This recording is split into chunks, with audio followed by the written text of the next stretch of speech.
Levy अवस्था 10 का 1 से 3 तक पढ़े। लेवी अवस्था 10 का 1 से 3 तक। Leviticus 10, 1 to 3।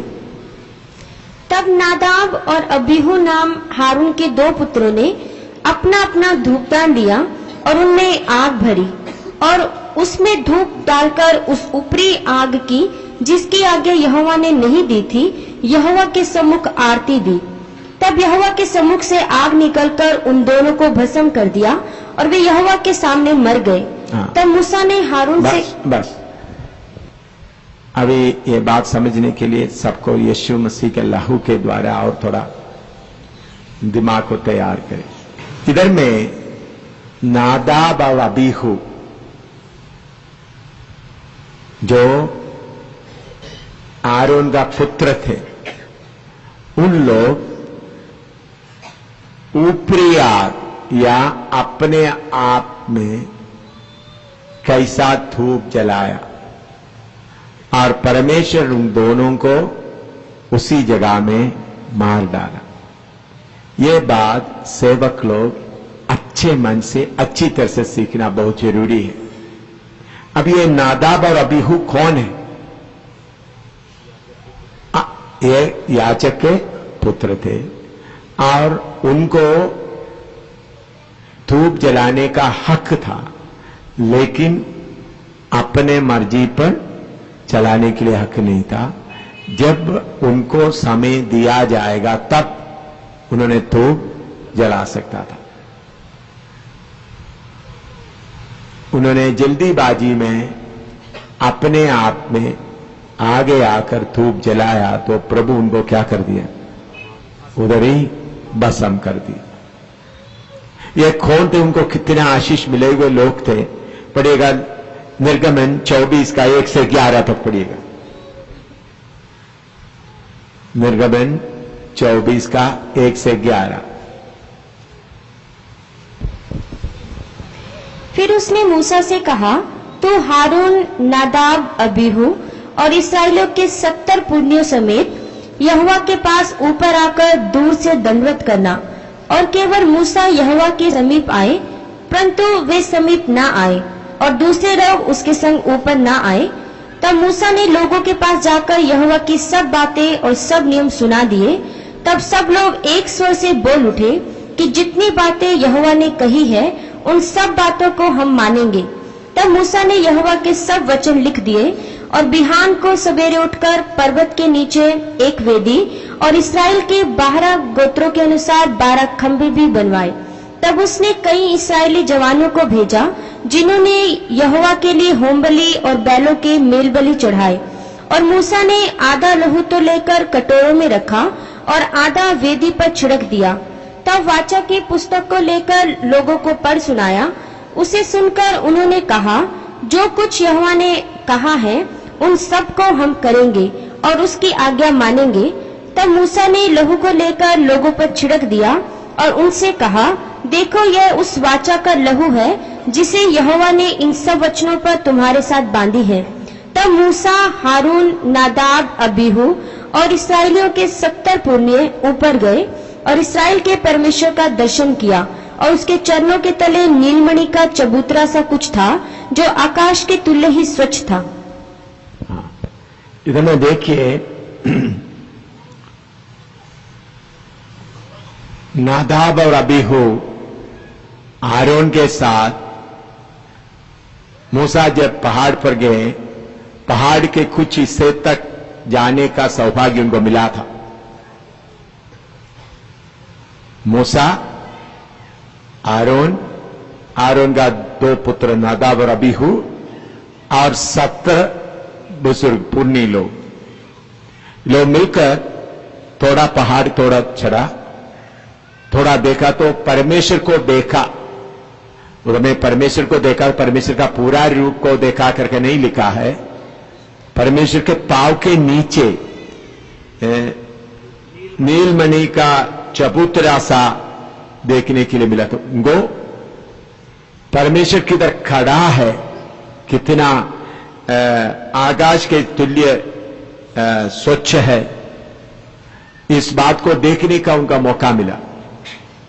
और उसके बाद उन लोग नीचे आकर, उसका 11 तक पढ़ा, हाँ पढ़ो, 11 तक पढ़े। उन लोग बाद में क्या किया? और उसने इस्राएलियों के प्रधानों पर हाथ ना बढ़ाया, तब उन्होंने परमेश्वर का दर्शन किया और खाया पिया। देखिए, परमेश्वर का दर्शन करने के बाद उन लोग नीचे आकर बहुत बड़ा पार्टी भी किया। कौन सा खुशी में? आज हम परमेश्वर का उपस्थिति। तो इतना ऊंचा दर्जा मिला हुआ नादाब और अबीहू,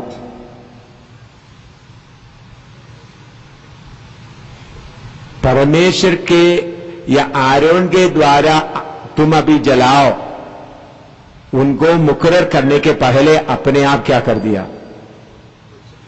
इसका कारण क्या होगा?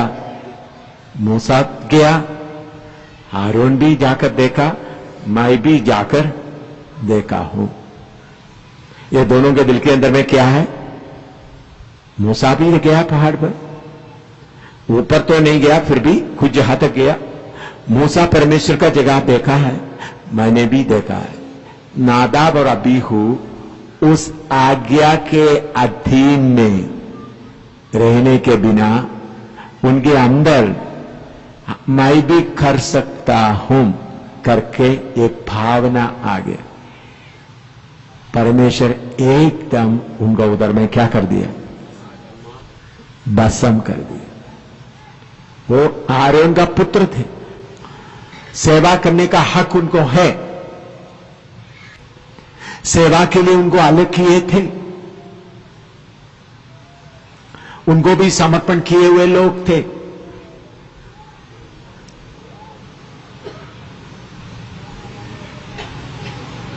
लेकिन परमेश्वर की आज्ञा को पूरा ना मानते हुए अपने आप में आगे बढ़कर क्या किया है? धूप जलाए। इसे हम क्या सीख सकता है? उस समय बछड़े का खून चढ़ाते थे। उस वक्त पवित्र कलीसिया आया नहीं था, कलीसिया का टाइप, शैडो या छाया आया था। उस कलीसिया के लिए परमेश्वर इतना कठोर है तो अपना पुत्र यीशु मसीह को क्रूस पर बलि होने के लिए देने के बाद जब असली कलीसिया बनाया है, उसमें सेवा कितना डिसिप्लिन से होना। आज लोगों के सामने शरीर के तौर पर नहीं मरते हैं, आत्मा में मरता है। अनन्या सफीरा को मार डालते हुए परमेश्वर ये प्रकट किया, मैं वही परमेश्वर हूं।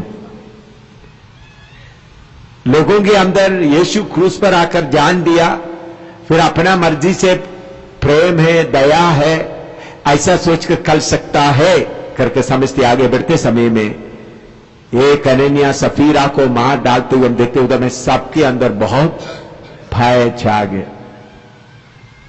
वो नया नियम के लिए परमेश्वर एक नमूना करके दिखाया, मैं वही परमेश्वर हूं, मैं बदला नहीं हूं। नादाब अबीहू अपना मन मर्जी से धूप जलाया। इसी मुताबिक नया नियम की सेवा में आपको धूप जलाने आता है, प्रार्थना करने के लिए आता है, प्रचार करने के लिए आता है, गीत गाने के लिए आता है करके बोलते हुए सेवा करेगा तो आत्मा के तौर पर तुम मरे हुए हालत में होगा। हमेशा मुकर्रर किया हुआ लोग ही प्रभु की सेवा करना है। इसलिए नया नियम में 1 कोरिन्थी 12 अध्याय में हम पढ़ते समय में नियुक्त किया। एफएसी 4 से भी हम पढ़ते समय में भी एक एक शब्द के साथ में क्या बताता है? नियुक्त किया, नियुक्त किया, नियुक्त किया। मेरे प्यारों, अगर नियुक्त करने के बिना अपना मर्जी से आप करेगा तो प्रभु के तरफ से प्रभु आपको काट देगा। तो प्रभु नियुक्त करने के बाद ही धूप जलाना है। अभी प्रभु के दास लोग, कुछ लोग मुझे बताया, मैं कहीं कहीं जाते वक्त मेरा पत्नी को मीटिंग चलाओ करके बोलता हूं। मीटिंग प्रार्थना करने के लिए या गीत शुरू करने के लिए बोलना वो कोई गलती नहीं है, क्योंकि हर विश्वासी यीशु मसीह का गवाह होना है। जिन्होंने पवित्र आत्मा पाया है उन्होंने गवाह होना है। लेकिन कलीसिया चलाने का काम में जब तक नियुक्त नहीं करते तब तक कोई आगे बढ़कर काम नहीं करना। पौलुस भी तीमुथियुस को और तीतुस को पीछे छोड़कर आया ताकि तुम शहर शहर में क्या करो, बुजुर्गों को क्या करो, नियुक्त करो। आजकल बिजनेस करने वाले अंदर आ गए, अमेरिकन डॉलर भी आ गए, बिजनेस वाला बाइबल स्कूल भी शुरू हो गया। तो जैसा कोई एक आदमी एमबीबीएस पढ़ लिया तो डॉक्टर का काम शुरू करता है, या लॉ पढ़ लिया तो वकील का काम शुरू करता है, उसी मुताबिक बाइबल कॉलेज में जाकर थोड़ा सा पढ़ लिया तो प्रभु का सेवा भी शुरू करता है। यह वचन के अनुसार नहीं है। हम पौलुस के बारे में पढ़ते हैं, पौलुस चुना हुआ आदमी था, बुलाया हुआ आदमी था। तकरीबन 14 साल अंत्योकिया में इंतजार करता रहा। 14 साल के बाद पवित्र आत्मा बोला, जिस सेवा के लिए पौलुस को मैंने अलग किया है, पौलुस को बुलाया है, उसके लिए अलग करो। तो प्रभु के दास लोग उनके प्रार्थना करके उनके ऊपर हाथ रखकर उस सेवा के लिए उनको नियुक्त किया गया। तो पुराना नियम में भी नया नियम में भी परमेश्वर के नियुक्ति के बिना जो सेवा करता है वो सेवा स्वर्ग में कबूल नहीं है। आप अन्य भाषा बोलते होंगे, लेकिन वो कौन सा आत्मा है परखना पड़ेगा। तो शैतान बहुत नकली सेवकों को बीच में घुसने दिया है ताकि असली सेवा प्रकट ना हो। लेकिन जब आपको असली वचन मिलता है तो हमेशा जब तक परमेश्वर आपको नियुक्त ना करते तब तक क्या करें, प्रभु के सामने खामोशी से रहे। मेरा पत्नी मेरे साथ में प्रभु की सेवा के लिए तैयार हो। मैं जब शादी उनको करते समय में शादी के लिए मैंने उनको मिलने के लिए गया, सिर्फ 1.5 मिनट ही बात किया। बहुत दूर से उनको मिलने के लिए पास्टर के साथ में गया, कितने घंटे सफर करके उधर गए। उनके जिधर में एक हॉस्टल में जो लड़के ऑर्फनेज उधर में उनके बीच में सेवा कर रहे थे वार्डन के तौर पर। तो मैंने उनको बोला मैं अभी फौज में नौकरी कर रहा हूं। 1.5 मिनट ही बात किया। प्रभु मुझे बुलाएगा तो मैं प्रभु की सेवा के लिए निकलना चाहता हूं, क्या आप उसके लिए तैयार हैं? तब उन्होंने बोला मैं भी बाइबल कॉलेज में बाइबल स्कूल में पढ़ा है, मेरा भी इच्छा प्रभु की सेवा करना है, अभी भी मैं सेवा थोड़ा थोड़ा सेवा भी साथ साथ कर रहा हूं। इतना ही मैंने बात किया। तो परमेश्वर की सेवा के लिए बुलाया हुआ व्यक्ति, बाइबल स्कूल में जाकर पढ़ा हुआ व्यक्ति सेवा करता रहा। मैं मेरी पत्नी के तौर पर कलीसिया में हर घर में जाकर गवाही देता रहता था, लेकिन मैंने उनको कभी